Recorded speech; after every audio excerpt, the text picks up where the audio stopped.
Hola, bienvenidos a la siguiente sesión de lectura nuestra. En esta sesión del libro Las venas abiertas de América Latina, vamos a hablar de los capítulos, bueno, más bien los títulos, las fuentes subterráneas del poder. Un químico alemán derrotó a los vencedores de la Guerra del Pacífico, dientes de cobre sobre Chile, los mineros del estaño por debajo y por encima de la tierra, dientes de hierro sobre Brasil, el petróleo, las maldiciones y las hazañas. Entonces, el primero es no estoy seguro. Sí, Mariana, ¿sí eran las fuentes subterráneas del poder el primero? ¿O estoy...? No, es un químico alemán derrotó a Ah, los ok, vencedores de la sí, Guerra del con Pacífico. razón, con razón, con razón. Ok, sí, ya decía yo. Bueno, en este título Galeano menciona varios nombres que podrían pasar desapercibidos, porque claramente lo usa como una pequeña referencia, pero creo que son importantes estos nombres. Eh, pero ¿saben qué? Creo que lo primero que habría que hablar es sobre qué trata esto. Denme 2 segundos, es que se está trabajando. Yo puedo empezar, si Ok, gustan. Puedo dar la va, sí, introducción. sí. Va, hola, buenas noches. Primero, pues, comenzamos con este gran título que yo soy un fanático de los títulos de Galeano. Es un químico alemán, derrotó a los vencedores de la Guerra del Pacífico, ¿no? Entonces, primero nos expone qué es la Guerra del Pacífico y nos la expone por la mercancía por la que se van a pelear, ¿no? De los creadores de la historia de las guerras por la mina de oro, por las minas de plata, por los minerales, por el petróleo, ahora llegamos a, me voy a permitir usar esta palabra debido a que Galeano la usa, la mierda de pájaro. Nos vamos a pelear por el guano y después por el salitre. ¿Por qué? Ujú. Porque esto es importante, porque Galeano empieza mencionando que Europa entra en un problema de hambruna, en un problema demográfico, menciona Malthus, menciona estas tablas de demografía, y, y entonces Europa tiene que ver cómo va a reemplazar o cómo va a superar este problema del hambre, este problema de las cosechas. Y resulta que América tiene la solución. Esta solución está, como dice Galeano, justamente en las costas de América, ¿no? Sobre todo en las costas del Pacífico, por eso se va a llamar Guerra del Pacífico, y es aquí donde nos encontramos con Perú, con Bolivia y con Chile, que van a ser nuestros principales contendientes, pero sí, a ver si se me permite la expresión, maniqueados, o sea, usados como maniquí o como títeres por otras naciones, ¿no? Entonces, tenemos lo que es el guano. ¿Qué es el guano? El guano son las heces de algunas aves o incluso de los murciélagos. Sobre todo creo que Galeano habla del alcatraz, o sea, del ave alcatraz y de la gaviota, ¿no? Entonces, el guano se empieza a depositar debido a las heces en las costas de estos lugares del Pacífico, y debido a las condiciones climáticas permiten que el guano se mantenga. Ahora, ¿qué es el guano? El guano tiene muchos nitratos. Y porque esa palabra va a ser muy importante ahora, ¿no? Que lo vamos a ver desde el guano, desde el salitre, hasta el químico alemán. Nitratos, que es nitrógeno, viene del amoníaco, y todo esto nos va a ayudar para fertilizar a las plantas, a las cosechas. Entonces, cuando se dan cuenta que el guano puede servir como abono, creo que eso es lo que significa guano, significa abono, los europeos se dan cuenta de esto y empiezan a usar este abono, lo llevan para Europa para empezar a hacer sus siembras, y como explica Galeano, esto ayuda a Europa, ¿no? Entonces, empiezan con lo del guano, y del guano se dan cuenta que también puede servir el salitre. ¿Qué es el salitre? El salitre es no recuerdo muy bien, pero también tiene que ver creo que son calcáceas que tienen que ver también que tienen nitratos, ¿no? Entonces se dan cuenta y lo tienen en grandes condiciones, concentraciones, perdón. Y esto sobre todo en los desiertos de Atacama en Chile. Entonces se empieza a generar muchos problemas debido a como se empieza a hacer una mercancía que tiene mucho valor, pues se empiezan a pelear tanto Chile como Perú como Bolivia por poder tener este dinero, ¿no? Por poder tener estas tierras. Pero si no me equivoco, aquí ya me tendrán que ayudar. Están de un lado, están Perú y Bolivia, y Chile del otro lado, ¿no? Chile, que es quien está trabajando el salitre. En Perú, no, perdón, en Bolivia, y Bolivia pues ya les empieza a poner algunas trabas sobre los impuestos, sobre algunas de estas situaciones, y sucede un conflicto, un conflicto, y Chile lleva su ejército para Bolivia, y se monta la grande, ¿no? Entonces, aquí es donde empieza todo este relajo que va a involucrar tanto a Estados Unidos como a Inglaterra, y con ello a toda Europa, ¿no? Y como veremos después, también a Alemania, que me parece este toque cómico y también muy interesante de cómo la tecnología llega a solucionar, entre muchísimas comillas, lo que es la guerra, que no es una solución, sino como es otra propuesta para decir, hey, nos estamos peleando por el salitre, por el guano, nos estamos peleando por estos, pero la tecnología, a través de la ciencia, nos permite tener poder fijar el nitrato del aire de otra forma y poder usarlo para los abonos, y hoy en día esos procesos son los que más se usan, ¿no?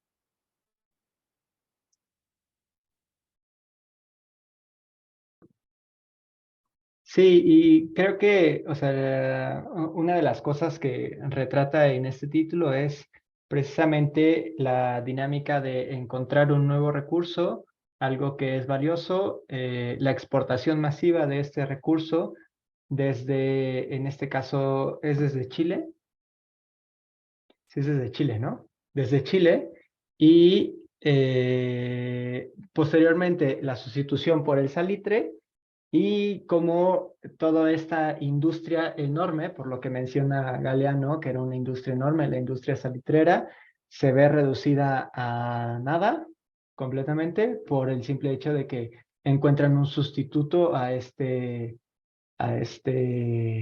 materia prima, ¿no?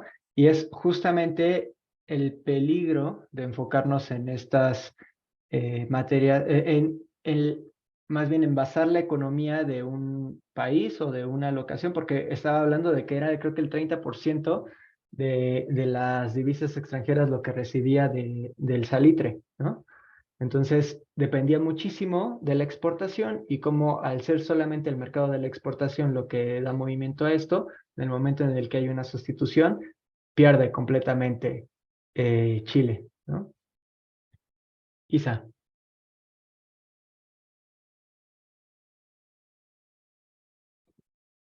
Bueno, no sé quién levantó la mano. Si Isa o Ana. Oye, Luis, no. Así. Entonces, ¿cuál era la diferencia entre guano y salitre? ¿No, no eran como dos fertilizantes distintos o uno sale del otro? Son distintos. Bueno, o sea, el guano es la concentración masiva de pues sí, de la popó de los pájaros, puede ser de los pájaros o de los murciélagos. Bueno, pájaros, pero pájaros de mar, ¿no? O sea, que están en las costas. Y el salitre es, digamos que entiendo que es como una mezcla de sales que termina concentrándose alrededor de la playa, ¿no? Entonces se encuentra en grandes extensiones en varias costas de Latinoamérica. Que de hecho, también si lo buscan, si lo googlean, entiendo que es un tipo de proceso químico que se da también en las paredes. Por eso muchas veces dicen, ten cuidado con ver si el material es salitrero, o que si el salitre va como pelando la pintura, ¿no? Entonces es una combinación química lo del salitre. Pero Luis es probablemente sepa más. Gracias. ¿No? Así, justamente, es una gran explicación. Aquí lo importante de las dos es que concentran nitratos, y el nitrógeno sirve para las plantas, les permite el abono, y estos nitratos, pues antes se juntaba por el amoníaco, por la urea, que también tienen nitratos, y después el alemán logra fijar el nitrógeno, pero a través del aire, ¿no? Que el aire tiene casi un 60 y tantos % de nitrógeno. Entonces, a través de esto, pues, lo que importa es llevar el nitrógeno a las plantas, y ya ese es otro proceso, pero eso es lo interesante, ¿no? Que cómo se llegan a pelear, cómo pueden seguir explotando los recursos naturales de América en este caso, siguiendo las mismas vías que ya vimos con el oro, con el café, con la caña, con la plata, con todos estos recursos.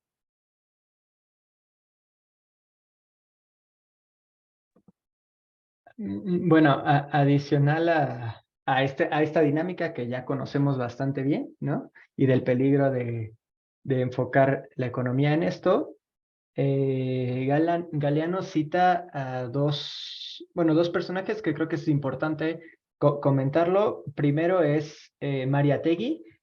Bueno, este nombre ya lo habíamos mencionado antes en una sesión anterior, pero creo que vale la pena renombrarlo para que se nos quede como bien grabado. José Carlos Mariátegui es pensador marxista, peruano de nacimiento, fue filósofo, escritor, periodista y es uno de los más grandes pensadores latinoamericanos de la época y por varios, pues sí, filósofos y escritores es identificado como el más grande marxista latinoamericano en el tema del calibre del pensamiento y de la adaptación que hace a América Latina y de los estudios que tiene, ¿no? Entonces, creo que es por lo menos interesante que este nombre de Mariátegui lo googleen, vean qué ha hecho y por qué es tan importante, ¿no? Pero bueno, lo cita Galeano y pues la dinámica por supuesto, de Balmaceda en Chile contra pues Inglaterra, ¿no? Como estos medios en Inglaterra lo mencionan como el dictador de la peor especie, el carnicero, y bueno, tiene varios nombres esto, ¿no? Pues se le llama golpe blando muchas veces, generalmente viene combinado con un lawfare, que es el término hace referencia a recibir, digamos que apoyarse maliciosamente en la ley para emitir ciertas denuncias que no tienen mucho sustento, pero que simplemente lo que no mancha tizna, ¿no? Entonces, el simple hecho de que haya una denuncia ya y bueno, con estos medios de comunicación hace que el impacto sea muchísimo mayor, ¿no? Y que algo que ni siquiera es cierto se vuelva un titular en un periódico internacional, ¿no? Y entonces yo hacía aquí un poquito el recuento de con todos a todas las personas que se les ha mencionado como dictadores de la peor especie, y son varios, son varios, hasta pareciera, no voy a decir que es así porque no soy un estudioso de esto, pero pareciera que esto de dictador de la peor especie podría llegar a ser una buena insignia para las personas que realmente hacen algo por el país al que van a gobernar, ¿no? Algunos de los ejemplos que no quisiera dejar de mencionar es Lula da Silva en Brasil, Rafael Correa en Ecuador, Evo Morales en Bolivia, Hugo Chávez, Venezuela, Fidel Castro en Cuba, el Che Guevara también, Dilma Rousseff, que el tema de Dilma Rousseff es fuertísimo. Les invito a ver el documental, incluso está en Netflix, sobre qué es lo que pasa con Dilma Rousseff en Brasil, Néstor Kirchner en Argentina, Salvador Allende en Chile, Pedro Castillo en Bolivia, Cristina Kirchner ahora, no sé si hace no Pedro tanto, o sea, Castillo es en Perú, perdón. Pedro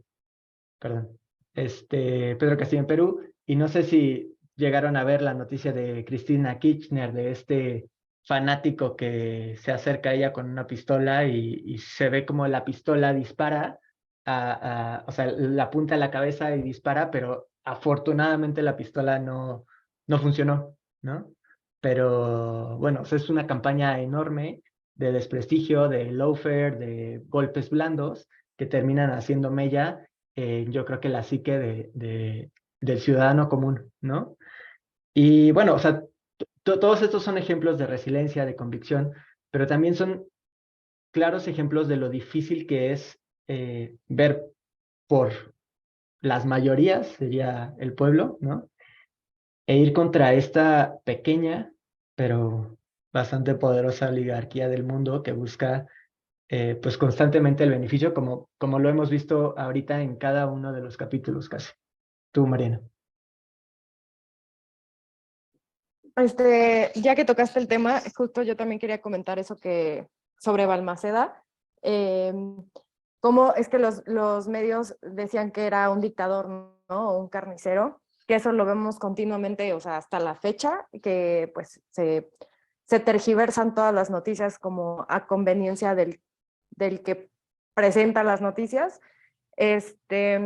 Y también quería hablar al final de esta sección. Galeano dice que, bueno, lo voy a citar. Iquique, el mayor puerto del salitre, puerto de primera, según su galardón oficial, había sido el escenario de más de una matanza de obreros, pero a su teatro principal, a su teatro municipal de estilo Belle Époque, ¿no? Como que acá francés, ya sabes, llegaban los mejores cantantes de la ópera europea antes que a Santiago. Y cito esto porque lo relaciono con capítulos anteriores en donde Galeano incluso nos hablaba a nosotros, ¿no? Diciéndonos como, y los turistas van y se toman fotos con personas que visten prendas tradicionales cuando ni siquiera son tradicionales y se las ponen, ¿no? O sea, alguien les dice, vístete así. ¿Cómo es que estas transformaciones, cómo estas estructuras, estas palabras como de Belle Époque y tradicional, y incluso el típico consumo local, me puedo atrever a decir, que son como para hacernos olvidar como ciertos símbolos que pueden ser de revolución o de verdaderas transformaciones, existieron, ¿no? O existen, o sea, es más como de, no, esta es la estructura y así se va a quedar, ¿no? O sea, si no, esto de poner como el teatro y estas prendas es más como de, o te unes al juego o no vas a poder ni siquiera jugar, ¿no? Y bueno, eso me impacta porque justo después, no solo, como decía José, no solo impacta en la psique del ciudadano.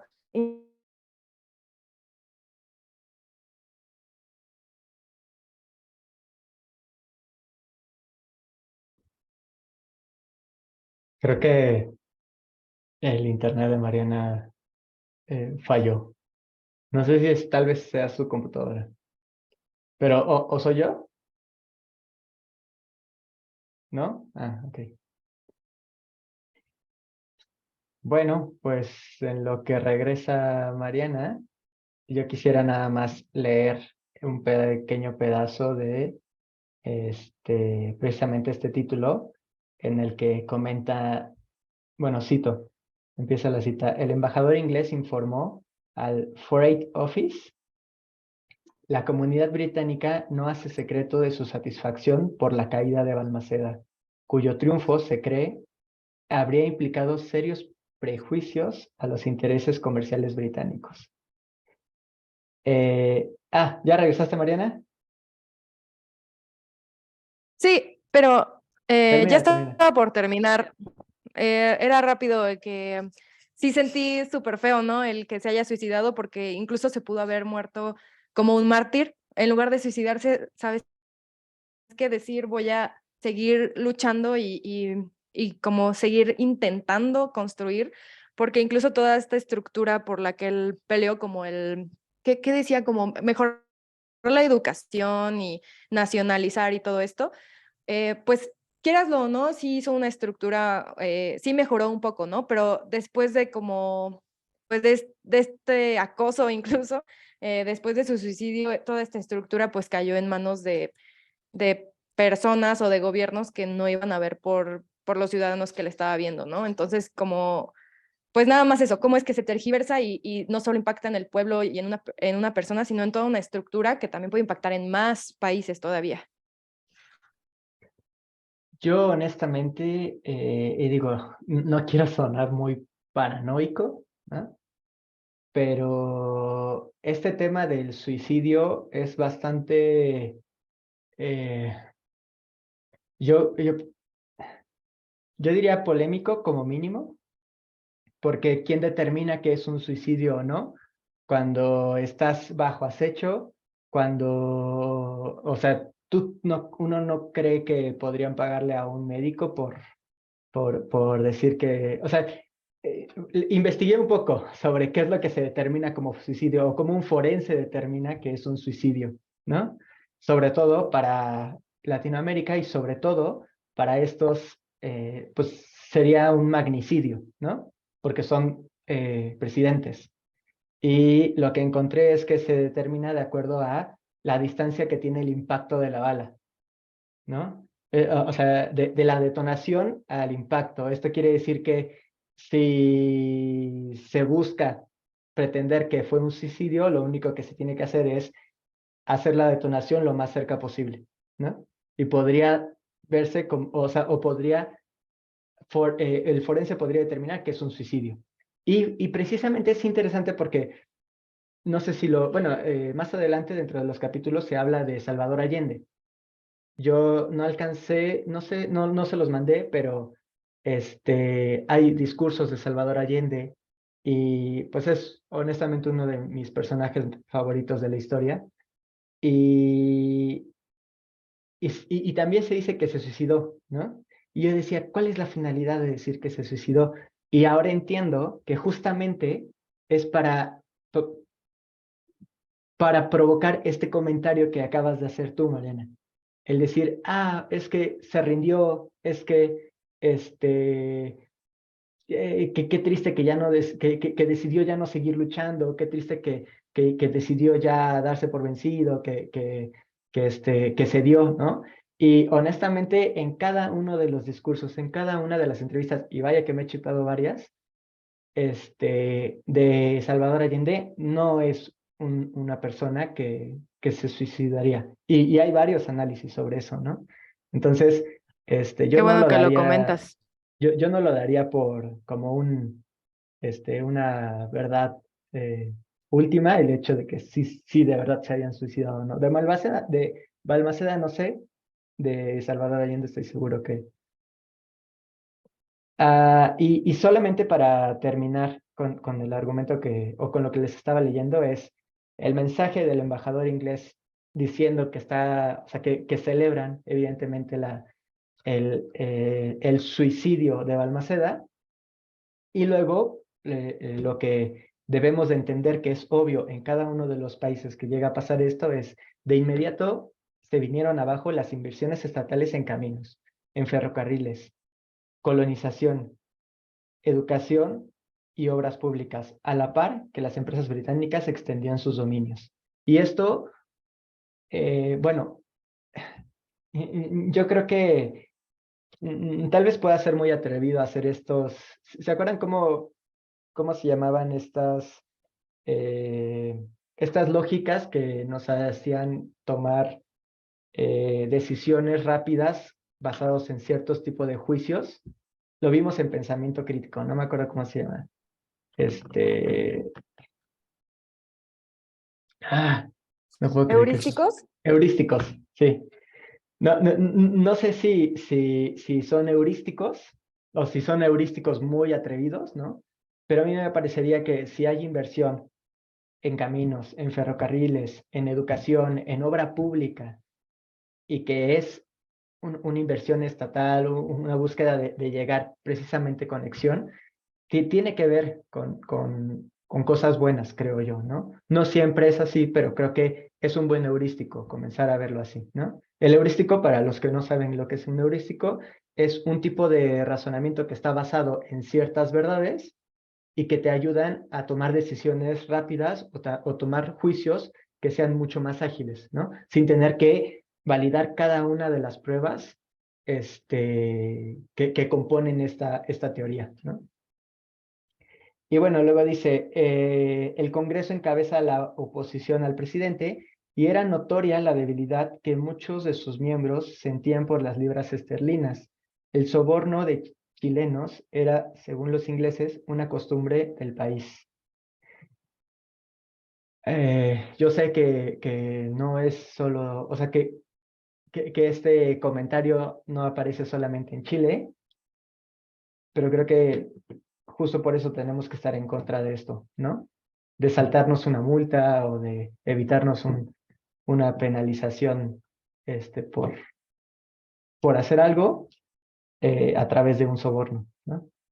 Bueno, de aquí, no sé si alguien más quiera comentar algo sobre este título o si A tienen mí me gustaría dudas. comentar, me gustaría volver a mencionar lo de la importancia de las narrativas, cómo tenemos la narrativa de Balmaceda o las narrativas de todas estas, de todo esto, de cómo jugar con las narrativas de todas estas personas que ya mencionaste, de todo lo que hemos mencionado, y en contraposición a la narrativa que tomaron del personaje de John Thomas Ford, ¿o era Ford? North, de John Thomas North, ¿no? Como a quienes hacen los medios les importa verlo como un héroe y lo ven como un héroe, ¿no? Y resaltan su narrativa. De ahí en fuera me gustaría mencionar lo que Galeano ya nos había mencionado desde que veíamos lo de estas ciudades, ¿no? Que se basan en la explotación de un recurso, como Guanajuato, Zacatecas, Potosí, ¿no? De que llega un momento donde se encuentra el nuevo recurso, se explota, llega a su pináculo, llega a un auge, ¿no? Y cómo rápidamente se rompe, ¿no? Se empieza a ir la gente de ahí, empieza a haber escasez y va a pasar lo mismo con Chile en el momento en el que llega un alemán y hace el proceso Haber-Bosch y encuentra la forma de obtener nitrógeno más sencillo, sin hacer transportes, etcétera, etcétera. Y, y rompe con lo que tenía Chile, ¿no? Rompe con todo esto que mencionamos, que mencionamos, y pues se hizo una guerra por esto. O sea, eso es lo más lo impactante, ¿no? ¿Cómo se hizo una guerra? Hubo, y que no está tan alejado a lo que sucede hoy en día. Entonces, y me gustaría, pues, sobre todo marcar esto, ¿no? La importancia que van a tener ya desde antes, pero sobre todo de aquí de ese entonces para acá, la importancia de las narrativas y de dónde vienen las narrativas, quién las hace y pues el trabajo de los medios. Cerramos este título con la pequeña frase de el más importante proveedor de abonos del mercado europeo no tenía derecho a la vida propia. Y bueno, de ahí pasamos a un título todavía más triste, que es Dientes de cobre sobre Chile. Bueno, habla sobre la situación de Chile, sobre cómo Chile encuentra una de las minas más grandes de cobre. Es la mina más grande de cobre del mundo. Y aquí es un poco difícil comentarlo sin... O sea, no sé quién conoce la historia de Salvador Allende, la historia de Chile de ese periodo. Salvador Allende era un gran amigo de Galeano. En estas páginas se le ve optimista a Galeano sobre este proceso de cambio para Chile, ¿no? Chile fue el primero y el único, bueno, no sé si el único a estas fechas, pero el primero en tener un presidente marxista electo por democracia. Era un gobierno marxista. Y, y se le ve a Galeano optimista por este cambio. Tristemente, bueno, lo que narra en este título es ¿Cómo venía la situación en 1970, ¿no? Bueno, más bien hasta 1970, cómo venía la situación de Chile, cómo se estaba explotando las minas de cobre en Chile por estas empresas transnacionales, y cómo pues la Anaconda una de estas empresas, era, tenía unas ganancias enormes por esta explotación y esta exportación, y cómo llega Salvador Allende y se busca o se tiene esperanza de un gran cambio por este presidente marxista, y porque este presidente marxista dice el cobre se pone poncho, y creo que sombrero y poncho porque se vuelve peruano, ¿no? Y lo importante que era o que es la nacionalización de los recursos de un país para poder explotarlos y para que el país se beneficie de ese recurso, ¿no? No recuerdo si es en este título o en otro en el que hablan de cómo, no, creo que es en el anterior, no recuerdo en cuál, hablan de que no solamente es importante tener la propiedad o la nacionalización, el título de que el recurso es de ellos, o más bien el recurso es de la nación, sino también tener las herramientas para poder refinarlo o procesarlo y generar este producto final, ¿no? Que se puede entender también como, o sea, leyendo esto se puede entender lo obvio que era este tema de las refinerías para México por el petróleo, ¿no? No sé quién quiera. Rox, perdón. La verdad es que yo dije, hoy voy a participar una vez, pero voy a participar mucho. Y creo que es importante plasmar, no solo creer que la importancia es grande en cuanto a nacionalizar los recursos y por qué son recursos del pueblo, sino dimensionar, y en el caso de Chile encontré un artículo de la CEPAL, que creo que en algunas sesiones anteriores hablábamos de la CEPAL, que es la Comisión Económica para América Latina y el Caribe, y tiene un reportaje que ya solo con el título, ¿no? La riqueza regalada de la gran minería del cobre en Chile, nuevas estimaciones. Y es un artículo de 20 páginas, que la verdad no lo leí todo, pero con datos duros trata de estimar cuánto es el recurso que se les dio en gracia a las empresas transnacionales que se mencionan en el libro tal cual. Esa renta graciosa, así se le llama cuando se les regala, es un total de 114,000 millones de dólares, que significa el 5.1% del PIB. Yo no sé la dimensión de esto, pero aquí nos ayuda diciendo esos recursos regalados, se ha estimado que hubiera alcanzado para dar gratuita la educación en el país, entendiendo como el financiamiento estatal completo y en todos los niveles de la educación. O sea, bueno, solo se requieren 5,000 millones de dólares de los 114,000. El SAT de allá, de Chile, iba a recaudar 6,000 millones. O sea, apenas iba a alcanzar para cubrir las necesidades de la educación.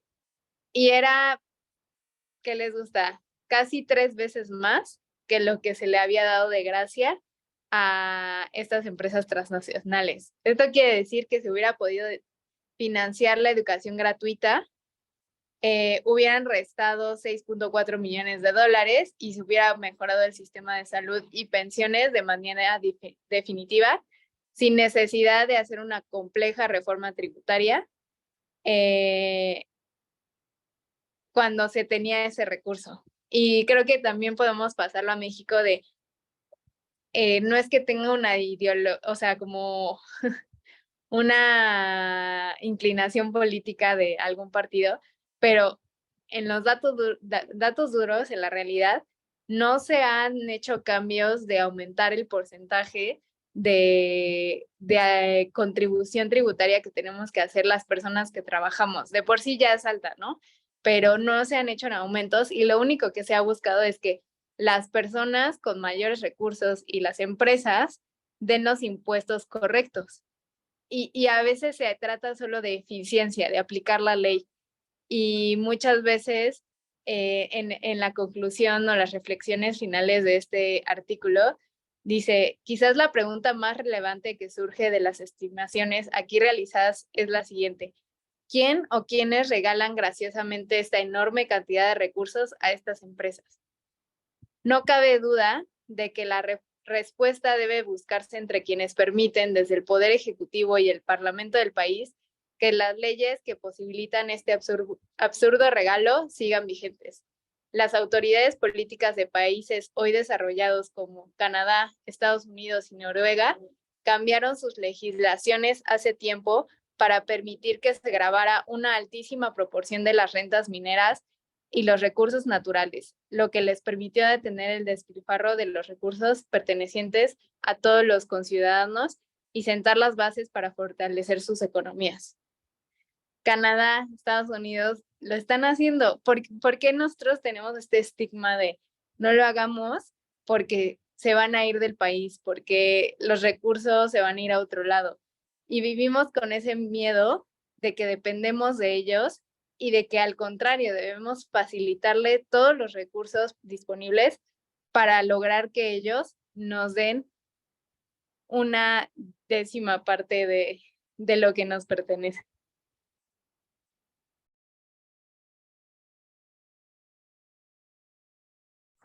Ay, yo quería comentar sobre justo lo que está hablando Rox, que en realidad, o sea, esto de como de que se ha centrado más en que como en la base tributaria, o sea, no tanto como, bueno, sí que se apliquen correctamente los impuestos y así, en realidad incluso está mal, o sea, aunque el fin es como recaudar más ingresos y así, incluso, o sea, hay como varios análisis que dicen que en realidad, o sea, la recaudación se debería de ser, o bueno, se busca que sea progresiva, es decir, que las personas que tengan ingresos más altos deberían de aportar más que las personas que ganan menos, ¿no? Pero en realidad, las personas que ganan menos, como se le dice en economía, la propensión a consumir es más alta porque ocupan la mayor parte de su ingreso para el consumo. O sea, obviamente como tienen un sueldo bajito, les queda muy poco para el ahorro y las personas, al contrario, las personas que tienen un ingreso más alto, destinan mayor parte al ahorro. Entonces, pareciera que es como, pues, si se buscara, pues, mejorar la economía, en vez de reducir los impuestos a estos sectores que, o sea, se trata de alimentar el consumo y el consumo lo hace, si ya viste como gobierno, o sea, ya se vio que las personas que más consumen es justo estas personas que dedican la mayor parte de su salario al consumo, hay que fomentar que menos de esa parte de su ingreso se vaya o sea, a impuestos, ¿no? Entonces, obviamente, pues, n- um, o sea, no se puede hacer exenciones de impuestos para personas, o sea, am, a lo que voy es que ni siquiera económicamente tiene sentido que, em, pues, de que pague, o sea, o sea, lo que comentaba Rox, que, pues, que no haya como un disponible para ahorrar, porque incluso no te queda, aunque quieras, no puedes ahorrar, pero las personas que sí les queda como ese disponible para ahorrar, no lo ahorran para invertirlo aquí en nuestro país, ¿sabes? La mayoría de las veces es como una inversión ociosa, que es inversión ociosa porque no es una actividad productiva. A lo mejor se invierte como, no sé, en el mercado de capitales o así, pero no se invierte en algo que sí generaría como un mayor impacto económico como el consumo de las personas de menores recursos, que sí lo ocuparían, ¿no? Bueno, es como mi opinión. Y otra opinión que sí era respecto a la lectura, era que llegué a la conclusión que la mayoría de las veces que los países tienen como, les va bien no sé, en el caso de México con el petróleo y como vimos con el cobre y estos otros minerales, al final siempre necesitan como de ayuda y esta ayuda se le da casi siempre pues el país más rico, que es Estados Unidos, pero esto pasa porque no hay como un apoyo entre los países latinos, ¿no? O sea, no hay como, por ejemplo, se han habido varios intentos de como unificación, como bueno, como esto del Mercosur, la Alianza por el Pacífico y todo esto, y que sí sería una buena propuesta que se generaran como, pues no sé, fondos económicos entre que para que países latinos puedan apoyarse como en cuestiones de cuando tienen problemas económicos o en su balanza de pagos, que no recurran siempre mm, pues al mismo país y que justo esto les hace como, los pone en desventaja, ¿no? Porque siempre recurren pues, Al hermano rico, tal vez, ¿no? pues sí, al hermano rico o, o al país que eh, siempre está dispuesto a ayudarlos a cambio de, pues, la mayor parte de su riqueza, ¿no? Pero en realidad, o sea, si se juntaran todas las economías de los países latinos, pues la verdad es que sí podrían hacer frente a, a estos problemas, no sé, que ayudar pues sí, a crear un fondo, ¿no? Para emergencias. Ya. Justo esto que mencionas, Isabel, es este José nos compartió hace unas sesiones un video de los estructuralistas, si no me equivoco, que habla justo de lo que comentas, ¿no? De cómo es esta división entre países periféricos, centrales, es esta imposibilidad de los periféricos de poder incluso industrializarse, ¿no? O ponerse a la par a los centrales, y justo los estructuralistas estaban proponiendo esto que mencionas, como que los países latinoamericanos se unan, que haya intercambios entre ellos, que se empiecen a industrializar y no solo nos quedemos como con materias primas. Que a ver si les podemos compartir el video otra vez a los que no lo han tenido, o a los que vean el video, para que también se hagan una idea, porque creo que lo que comentas es súper importante para poder aprovechar nuestros recursos y que países como, no sé, Estados Unidos dejen de tomarnos el pie, ¿no? Y poder alcanzar ahora sí que este progreso que tanto promueven, ¿no? Y que ya como que ya se ha intentado, o sea, ya existen varios como ejercicios, o sea, incluso creo que la última ronda, o sea, no fue hace mucho, o sea, porque ahora como que hay rondas en las que se discuten como, en algún momento se intentó que fuera como una América Latina tipo la Unión Europea en la que hubiera libre entrada de capitales, bueno, libre entrada de movimiento de capitales, de personas, de mercancías, y que las fronteras hicieran menos, o sea, hubiera menos, bueno, ajá, que no hubiera como estas fronteras entre países tan marcadas y que igual esto facilitaría también que esto obviamente a través de tratados de libre comercio o así, y sí se ha llevado a cabo, pero la verdad es que no solo es tomar en cuenta como, bueno, vamos a unirnos, cada país tiene un contexto distinto y es difícil, o sea, es para adaptar estos ejercicios, se tiene la política de cada país es distinta, igual el contexto social y así, entonces sí sería bueno, pero creo que, por ejemplo, creo que la Alianza del Pacífico lo hizo como con 3 países y funcionaba bien y empezó justo como aparecía en la lectura, porque tenían creo que un comercio entre minerales entre estos países y justo así surgió como la alianza. Primero fue como un tratado comercial o algo así y luego ya fue más allá de buscar el libre tránsito de personas. Y yo creo que podría ser como algo bueno, pero eh, Es complicado. sí, o sea, sí es complicado porque pues sí, o sea, porque aparte no todos los países estarían dispuestos tú das una parte al fondo, digamos, a un fondo como para emergencias y tipo que pase como lo de Grecia en la Unión Europea, que no todos los países van a estar dispuestos a que de lo que tú ya estás mandando al fondo, un país por no llevar bien como, no sé, o sus finanzas o lo que sea, se lleve todos los ahorros de todos los países, ¿no? Entonces sí habría que más bien primero comenzar como a poner a todos los países en un mismo nivel de condiciones y que va a ser difícil, pero sí hay varias lecturas sobre eso y hay, o sea, sobre todo el del Mercosur me parece que es como súper interesante porque ha sido como, según yo, como lo más grande que se ha hecho y sí estaría bueno leerlo. Sí, yo creo que, digo, entiendo la idea desde economía, ¿no? Pero también creo que es un tema que se viene presentando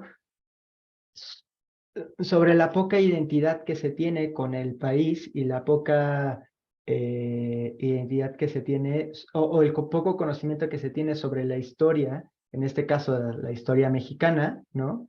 Y de cómo estos, o sea, porque se pueden hacer muchos temas a nivel internacional, pero el problema es que, como lo presenta Galeano, la oligarquía de cada uno de los países es bastante corrosiva con cualquier plan o cualquier iniciativa que se tenga dentro del mismo país, ¿no? Ya no hablemos de cómo México es sede de ¿cómo se llama? De este congreso de ultraderecha, donde vienen oradores de todos los países y de todas las derechas del mundo a hablar de fascismo, a hablar de racismo, a hablar de, o sea, creo que antes de poder hacer o poder nosotros profundizar en el análisis de estas alianzas, tenemos que luchar contra los demonios mexicanos, ¿no? Y creo que los demonios mexicanos son bastante eh, fuertes y que es muy importante que nosotros los conozcamos, les pongamos cara, sepamos qué dicen y cómo lo dicen, porque dicen tantas cosas que a veces hasta dentro de, bueno, terminan penetrando ciertas partes de la psique de las personas y de pronto te encuentras con un pensamiento que no sabes de dónde viene y que si no estás atento termina perjudicando a los más desprotegidos, ¿no? Cuando no es lo que nosotros buscamos, o bueno, no sé, no voy a hablar por todos, ¿no? Pero cuando no es lo que uno debería de buscar, ¿no? Entonces, pero claro, creo que es muy importante que vayamos poco a poco profundizando en estos temas sobre Latinoamérica y sobre lo que se ha logrado y lo que se ha intentado, ¿no? Yo quisiera terminar no quisiera terminar el título antes de, pues, comentar, si ustedes tuvieron la oportunidad, lo que pasó con Chile, ¿no? El golpe de Estado que se da contra Salvador Allende por Pinochet, la masacre que orquesta Pinochet en Chile, eh, y lo importante que es este personaje para la historia latinoamericana, ¿no? Incluso Salvador Allende vino en el 71 a México. Justamente, bueno, Isael ya tiene un discurso que da en la Universidad de Guadalajara. Salvador Allende siendo médico, creo que es médico cirujano, siendo eh, marxista, siendo pues logrando ser presidente, pero ya había participado en varias, como diputado y como senador en diferentes eh, momentos en Chile, siendo un personaje tan importante, viene a México a decirnos que un técnico vale más que 50 socialistas, porque el técnico sabe cómo hacer, y es muy importante que sepamos cómo hacer, ¿no? Es la misma carencia que tienen muchos países o que tuvieron muchos países de Latinoamérica y que estos técnicos que saben cómo hacer tienen tan degradada su identidad que prefieren irse al país que les pague más, ¿no? Entonces, por eso es muy importante. Y entiendo la situación completamente, ¿no? pero también entiendo que si uno no pone y no deja de aplaudir o deja de verlo como algo simplemente inocente, el hecho de esta fuga de cerebros, esta fuga de capital intelectual, incluso esta falta de compromiso con la sociedad. En este discurso, Salvador Allende habla de que, por lo menos para los que vienen de escuela pública, el pueblo les paga la educación, ¿no? Y que simplemente decidan, no sé, venderlo al mejor postor, es algo, pues, poco patriota, ¿no?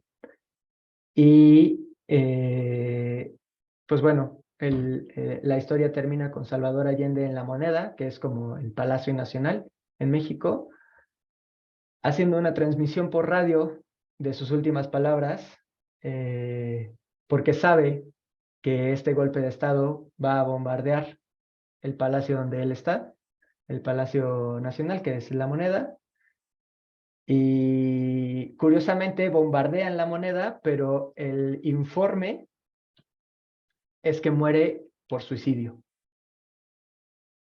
Cuando él decide quedarse en La Moneda para transmitir, para decirles, yo no voy a abandonar el cargo que el pueblo me dio. Y es un personaje de los más grandes de Chile. Incluso, bueno, no sé si ustedes conocen a Residente de Calle 13, hace una referencia fuerte hacia otro chileno que es Víctor Jara, en uno de sus videos, y es muy importante que nosotros conozcamos estas historias, ¿no? Es muy importante porque estas son las que nos dan orgullo como latinoamericanos. Ya me voy porque se me va a quebrar la voz.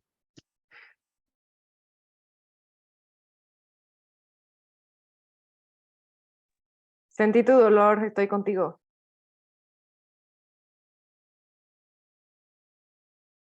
Bueno, yo únicamente quería agregar que salió en la jornada una foto precisamente donde está Salvador Allende y su amigo Pablo Neruda, quien murió 12 días después del golpe militar.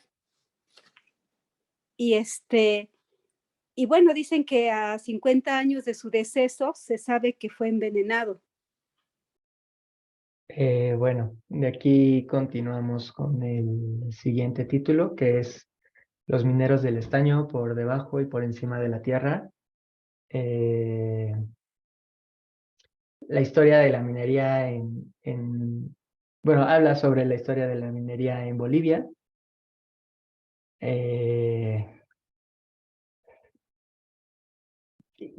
Sin embargo, creo que es una historia que se repite en muchas partes de Latinoamérica y que no es la excepción México. Perdón que haga la referencia constantemente a México y a México y a México, pero si Eduardo Galeano en esta parte no lo escribió, yo sí quisiera comentarlo. Hay un pequeño libro que cuando vengan a mi casa se los voy a conseguir, que es La huelga de los mineros de Nueva Rosita, y precisamente es un grupo de mineros mexicanos, un gran grupo de mineros mexicanos, que recorren el territorio mexicano hasta llegar a la capital caminando y vienen, entiendo que desde, no estoy seguro si Sonora o Chihuahua, ahorita lo busco y se los digo, caminando llegan a... ¿Mandé? Es Sonora. Sonora. Desde Sonora llegan caminando a la capital, le llamaban la huelga de hambre, para mostrar todos los problemas que tenían, como por ejemplo no poder tener una representación sindical, porque precisamente el gobierno había asignado a uno de los, bueno, había asignado a quién iba a ser el representante sindical de estos mineros, ¿no? Entiéndase que el sindicato, pues, es el que ve por los trabajadores, y si el gobierno es el que pone al representante sindical, entonces no va a haber por los trabajadores, ¿no? Si los trabajadores no son los que lo eligen, es como si Estados Unidos nos pusiera a nuestro presidente, ¿no? Para que viera por nosotros. El presidente, creo que era Echeverría, ¿o quién era? Alemán. Ah, Alemán. Miguel Alemán decide no darles una cita.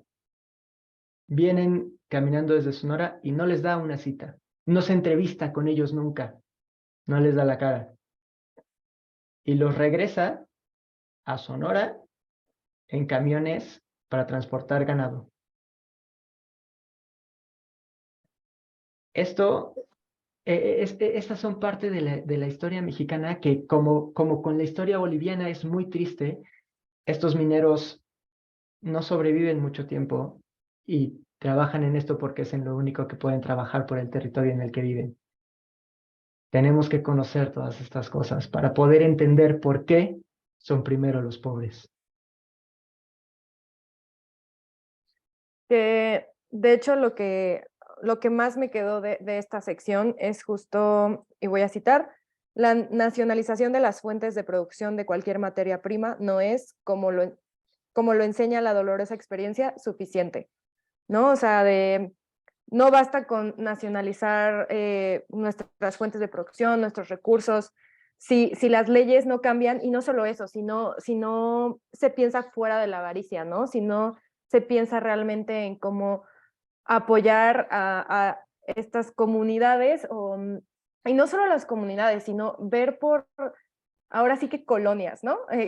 Podría decir eso, en el sentido en cómo estas 13 colonias surgieron, cuidándose a sí mismas, ¿no?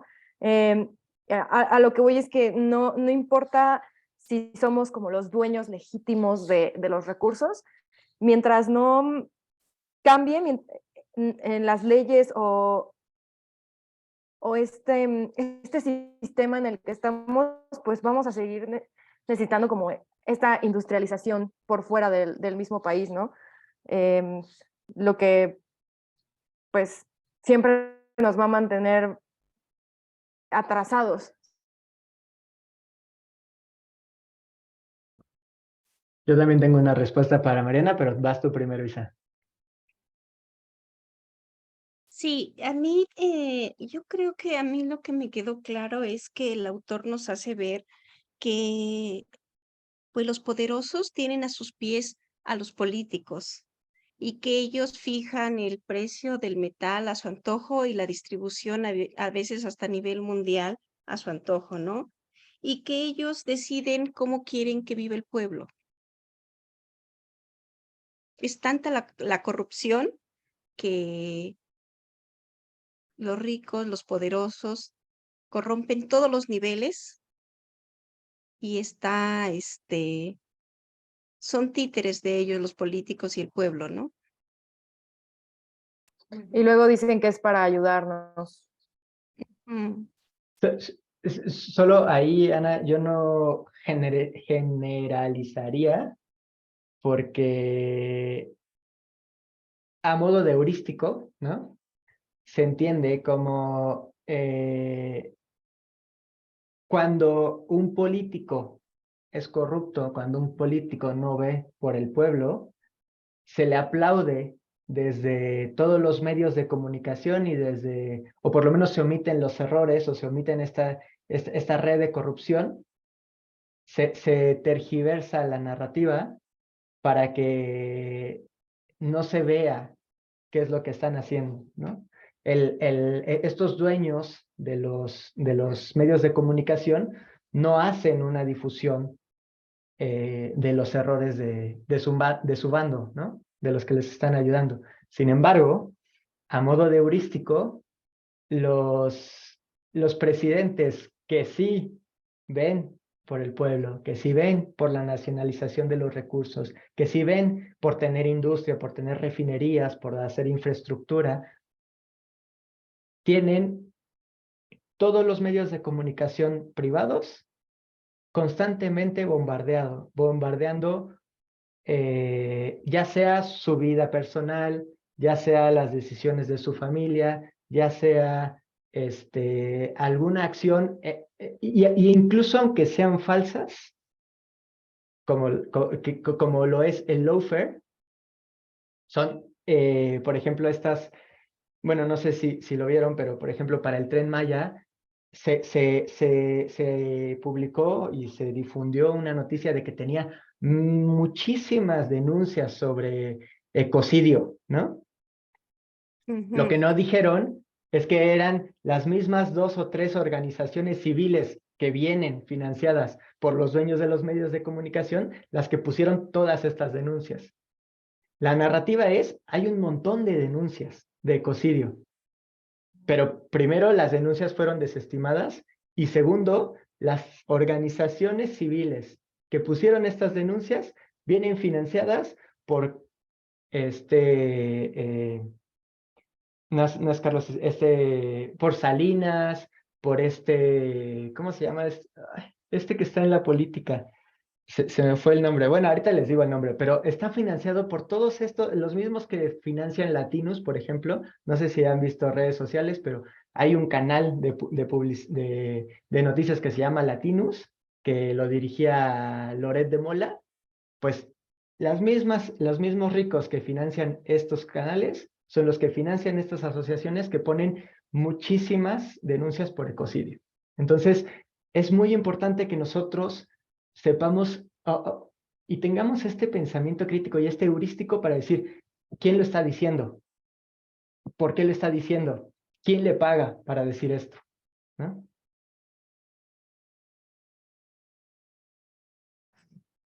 Sí, sí, también estoy de acuerdo. Y también lo que decía Mariana es sorprendente, pues para mí que la nacionalización de los recursos no siempre significa progreso para el pueblo.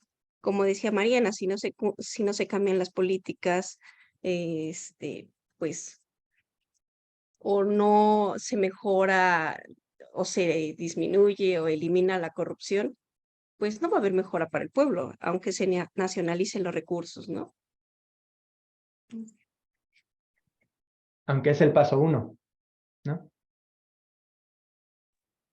¿Tú, Moni? Creo que Moni Eso es todo.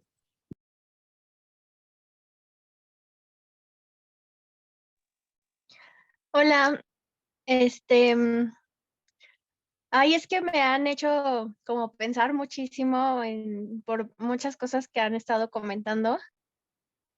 Y les quería como también plantear que em, en este momento pues también estamos viviendo una transformación, una transición muy, muy, muy fuerte.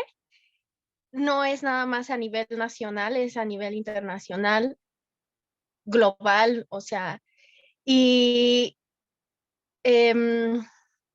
sí, todas estas tragedias, masacres, golpes de Estado, cosas muy, muy fuertes que han pasado en Latinoamérica los últimos 40, 50 años, evidentemente han estado orquestadas por Estados Unidos, siempre, junto con las narrativas que van, ¿no? Que van, que van a acompañar y que van a ir construyendo esa historiografía. Pero siempre también ha habido las voces alternas y ahorita las hay mucho, pero también están muy, pues obviamente el aparato de los medios de comunicación está acallando lo más posible. Por ejemplo, este tema, no sé si lo hayan escuchado porque no está en los medios principales, pero este tema del juicio a García Luna, que no está en los medios principales, pero que acaba de haber pruebas de cómo pagaba sobornos a los medios para que limpiaran su imagen. Y lo que él estaba haciendo era, o sea, liderar esta red de corrupción y de narcotráfico, que finalmente han sido los recursos que en las últimas 2, 3 décadas funcionaron como moneda de cambio para para vender, para sacrificar al país, literalmente a las vidas de las personas. Por, obviamente, un mercado de drogas y un mercado de armas, ¿no? Muy, muy corrupto y muy terrible. Entonces, ok, a ver, creo que me voy a perder.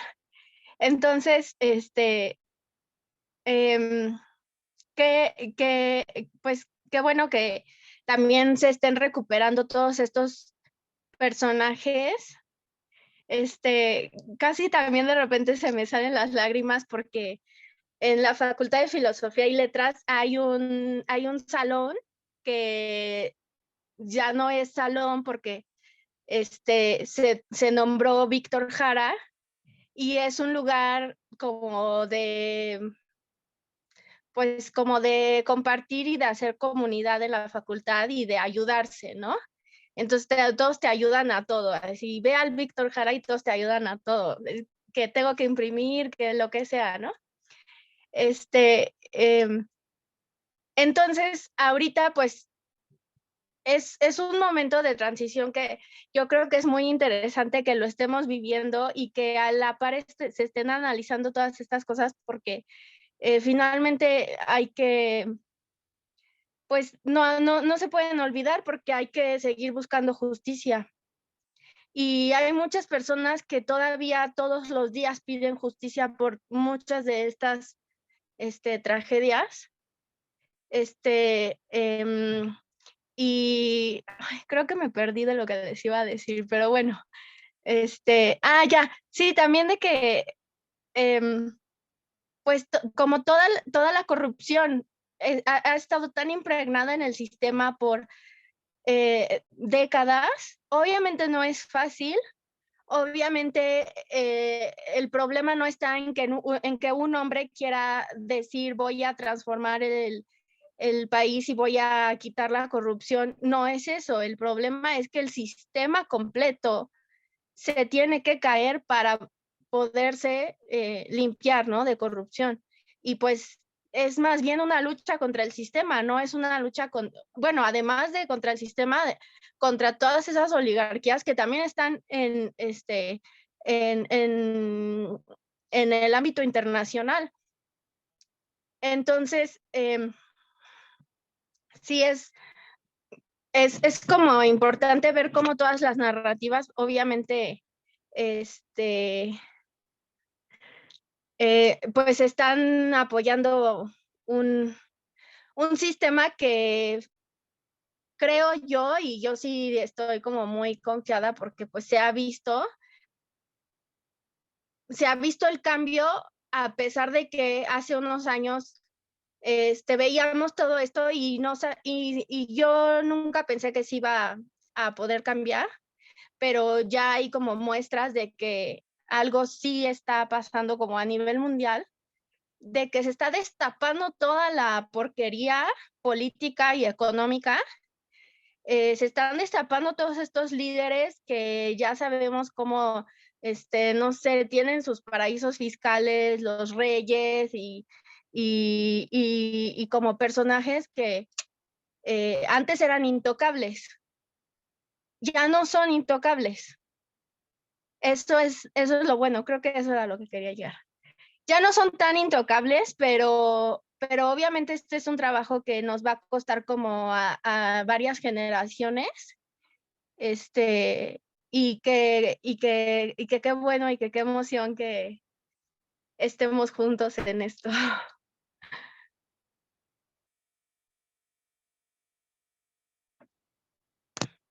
Bueno, eso era lo que les iba a decir.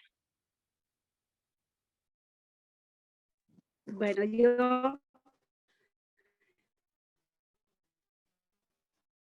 yo tengo más.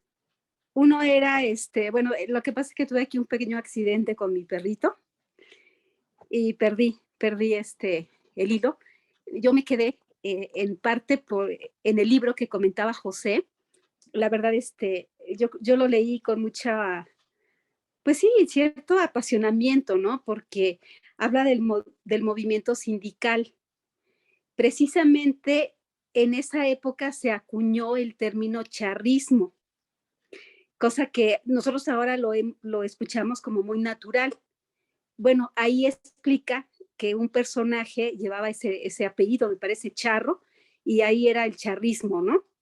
El caso es que, pues ahí se ve lo que estamos comentando ahorita del poder de los medios, ¿no?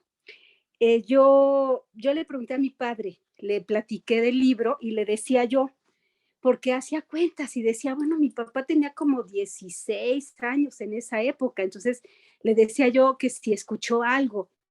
Y la verdad sí me quedo sorprendida cómo se pudo tapar, porque se fueron de Sonora caminando hasta la capital. Y lo que sucedió ahí es que, pues vaya, existía la consigna en alemán de acabar con la organización sindical, porque entonces sí había, o sea, legalmente podían ser representados de diferentes formas.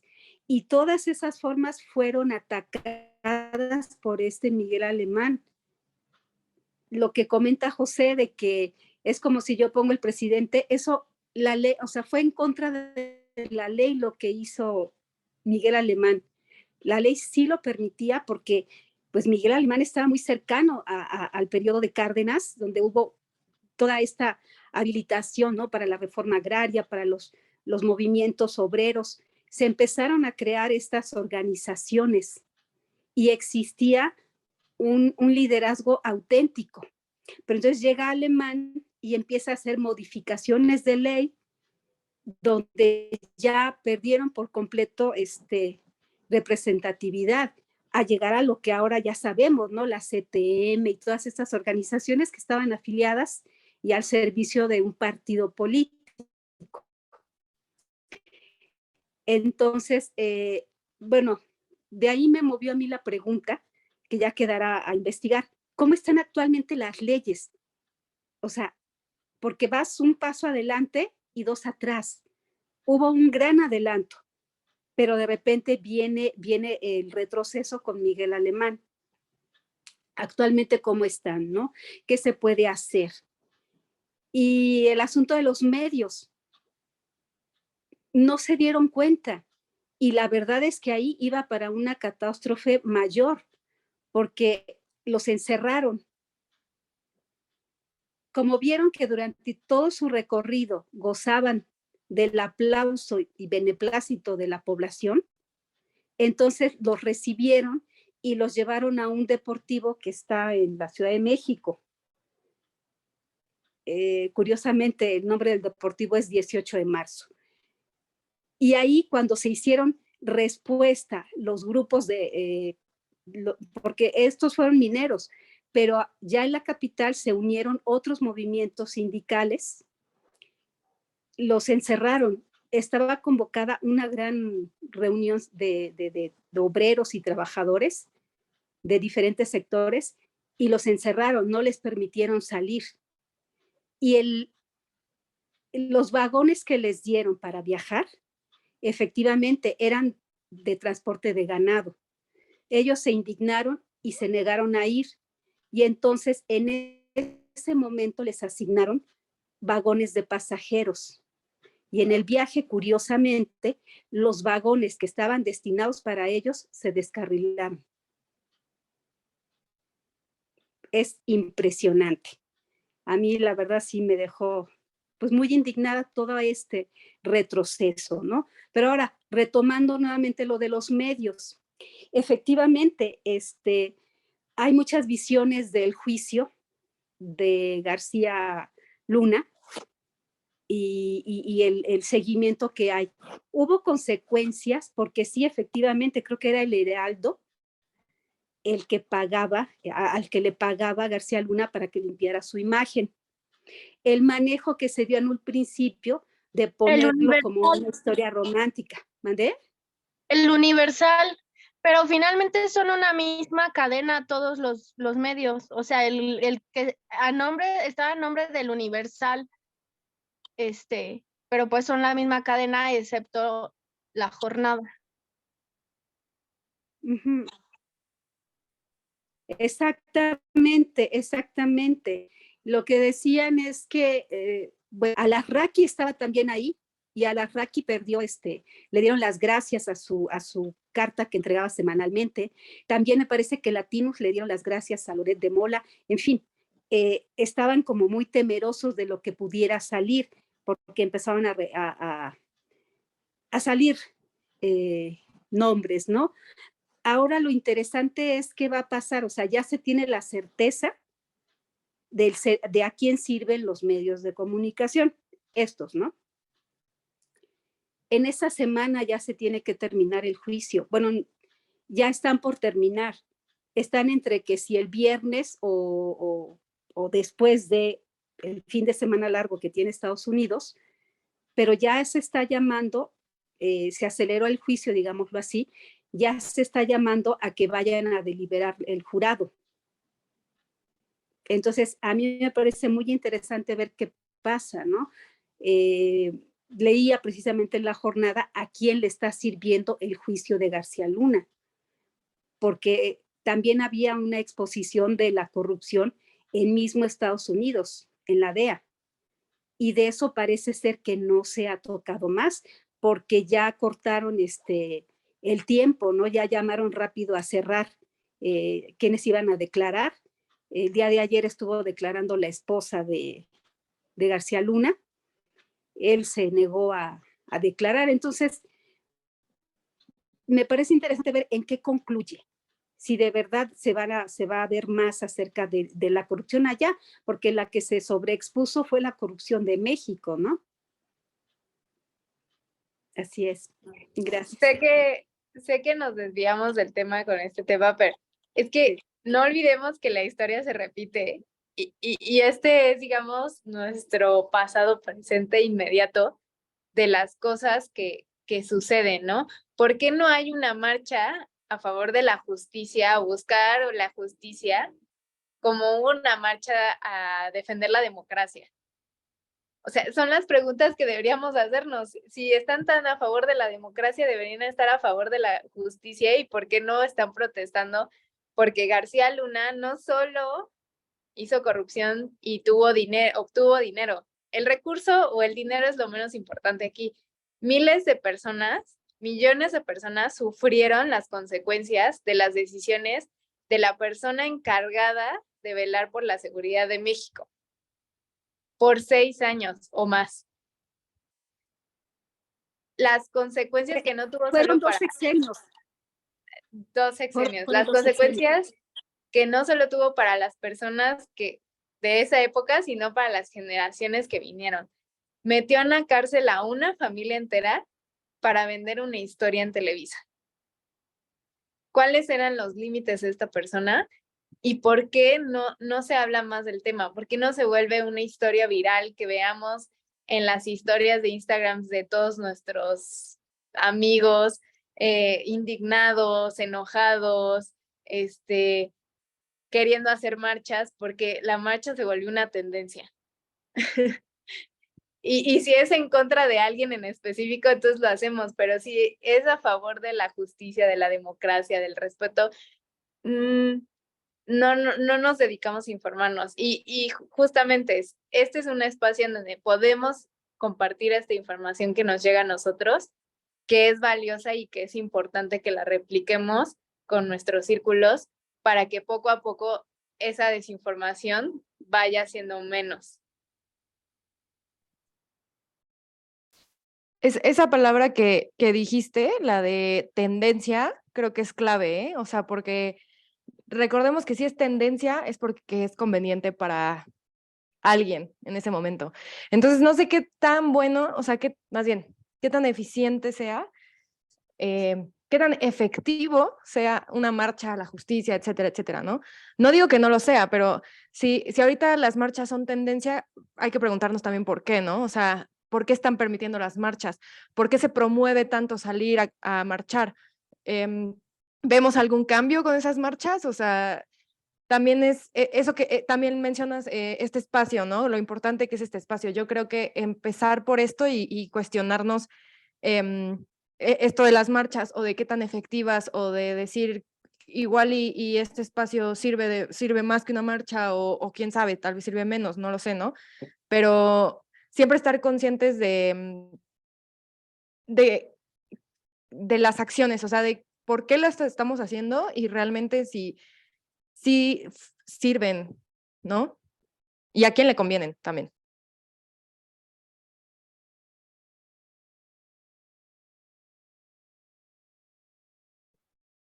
Vas tú Creo que primero, Moni Moni. alzó la mano primero. Ay, yo les voy a comentar 2 cosas rapidísimo, es un comercial también. Yo creo que las marchas ahorita están de moda porque finalmente todos los que siempre hemos estado abajo, siempre hemos hecho marchas, pero siempre han sido como criticadas, ¿no? Y ahora los que están viendo atacados sus privilegios están usando el mismo recurso, porque ya se dieron cuenta de que hay que alzar la voz, ¿no? Y que si alzas la voz, si haces una marcha,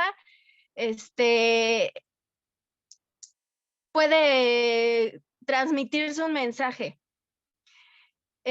Finalmente, el tipo de mensaje, o sea, quién lo esté haciendo,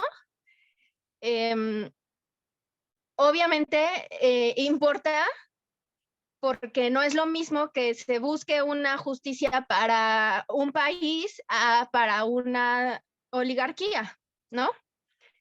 Entonces, qué bueno que estén marchando también porque se dieron cuenta de que ya se les acabaron sus privilegios, qué bueno, que sientan esa desesperación, y pues que también entiendan que finalmente así se construye la democracia. Y el comercial es que bueno, si a alguien le interesa también marchar, porque es algo que sí sí genera un cambio en el colectivo, porque es lo que pasa como en esta reunión en donde se discute y se genera empatía hacia las situaciones. Si alguien quiere marchar con nosotras de mi contingente del posgrado en la marcha del 8 de marzo, están invitadas y bienvenidas. Eso. Ahí estaré, Moni. Luego te contacto. Bueno, yo, ya entendí. No, sí, creo que es muy valioso estar compartiendo esta información. A mí la verdad es que me gustaría que, o sea, que si vamos a comentar un tema en específico, podríamos incluso hacer una sesión con las noticias, o sea, con la investigación en forma para que realmente fuera, esta es la sesión de información y podemos comentar tal tema a fondo, ¿no? Pero, o sea, claro, estoy de acuerdo que salgan ciertos comentarios porque se van relacionando, ¿no? Yo quisiera simplemente yo creo que sí comentar que lo que estamos haciendo del club de lectura es importante porque nos da a nosotros poco a poco más contexto, poco a poco más conocimiento de dónde vivimos, de qué hemos vivido y de qué se ha vivido en la historia, ¿no? Y creo que esto es lo más importante que nosotros podemos hacer y no perder este compromiso con seguir informándonos, porque como yo le comentaba a Rox, esto es, digamos que el núcleo y poco a poco nosotros podemos comenzar a difundir esto con otras personas y podemos ir alcanzando más personas. No, incluso en el libro se comenta, o bueno, no se comenta en el libro, pero ya lo hemos comentado en el club, el libro no tiene todas las verdades pero sí nos muestra ciertas dinámicas. Y la idea es que nosotros tengamos la capacidad de identificar estas dinámicas, conocer un poco de la historia definitivamente y que veamos cómo se siguen dando estas dinámicas y que esta vez nos las compremos, ¿no? Y no dejemos que los que nos rodean se las compren, ¿no? Entonces, solo lo quería comentar por ahí. Y híjole, ya vamos sobre el tiempo. El tema del petróleo, las maldiciones y las hazañas, yo solamente quisiera comentar que es muy importante que ustedes conozcan la historia de Lázaro Cárdenas, conozcan la historia de de cómo se logra la expropiación petrolera. Yo tengo un video documental que ayuda, bueno, es más bien como una conferencia de Paco Taibo, Ignacio y otros escritores historiadores, ¿no? Que hablan precisamente sobre esto, pero es realmente, es muy importante, muy interesante cómo se da y cómo surge precisamente de este abuso y prepotencia de estas empresas transnacionales que se creen intocables y que solamente basta que uno tenga la suficiente dignidad y el suficiente aplomo para enfrentarse a estos intereses extranjeros para que se puedan hacer cambios, ¿no?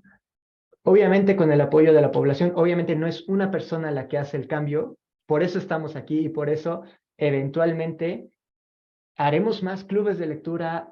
La idea de grabar esto es para llegar a más personas, para conectar con más personas, no como tema, no como idea de secta, sino con la idea de difundir este tipo de conocimiento y hacer cultura o hacer contracultura contra los fascistas, porque aunque ya hay los Wikileaks, ¿no? Aunque ya existen todos este tipo de información, ahora viene el cinismo de las personas que se asumen abiertamente fascistas, que se asumen abiertamente pro Mussolini, que creen que Porfirio Díaz fue el gran presidente de México, que, o sea, hay un discurso muy, muy fuerte de cinismo, ¿sí? Y nosotros, o sea, y yo creo que es imposible que una persona sea, que siga apoyando a estos cínicos si conoce la historia, si conoce estas historias, si lee este tipo de libros, si se sensibiliza con la situación que ha vivido y que sigue viviendo Latinoamérica. Creo que se nos acabó el tiempo. Nada más quisiera saber si alguien traía como de lo que faltó algún punto relevante, no para tocarlo ahorita, pero más bien, entonces si quieren recorremos igual los dos capítulos para que demos espacio, y esperemos nos podamos poner al corriente eventualmente. Pero ya vi que escriben Yo bastante. ayer hacía una investigación ardua sobre lo que es la expropiación, lo que pasó con Peña Nieto. No, excelente, pues Pero me parece bien, porque es un tema muy interesante.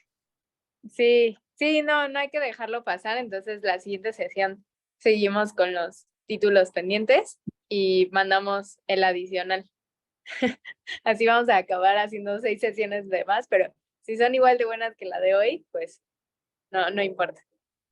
Y de verdad, o sea, yo sé que a veces es difícil no comentar ciertas noticias que queremos comentar y que hemos investigado, porque aparte no es fácil encontrar gente con la que comentar las noticias.